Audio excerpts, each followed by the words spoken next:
came up here from Canberra to help a friend of mine run a bar, and when you work for your friends it never works out.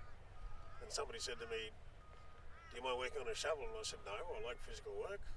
And they said, go to the dump and do an audit of 80 tonnes of domestic garbage, which is every single piece had to get weighed and labelled and so forth. And that lasted for 2 weeks. There was a number of other people that came and said, I'm not doing that. So the council said to me, you can stay. And here I am 13 years later, thank you very much.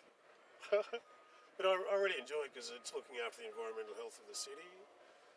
And I was just, actually I used to work in a sex shop, funnily enough, in Canberra. Yeah.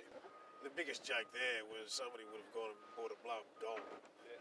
And it's faulty, so they ring the shop back and they go, my blow-up doll's going down on me, and we're going, what's the problem? You can imagine that's quite a big industry. And like I said, everything ends up in the dump. So when... Broken toys. Yeah, lots of that sort of stuff. And, yeah, people find some humour in finding those things, but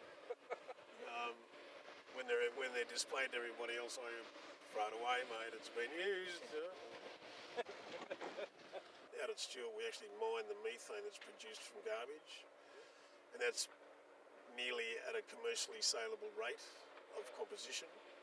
So what that means somewhere in the fullness of time, basically you could run all the plant on a dump site from the methane that the dump produces. You can sell it back to Ergon and cut down people's electricity bills and so forth. So it's a really big growth area, and there's a lot of new technology that's coming in to recover every single thing that the dump actually produces after it's been closed, which is pretty exciting. Like the compactor, which is working now, that washes stuff down to about 90% of its volume. And in America, they're a lot better at this than what we are. But there's a dump off of Staten Island, and they dug down 40 years worth of compaction and pulled out a fresh lettuce and a fresh steak. And what that means is they got all the air, no bacterial growth.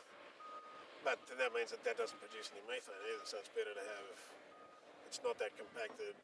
Green waste helps it, all the aerobic growth in decomposing foodstuffs produces gas, and then when the whole lot produces it, then you capture it and you mine it, and you can, way in the future, you'll be able to sell it to who you want to use it.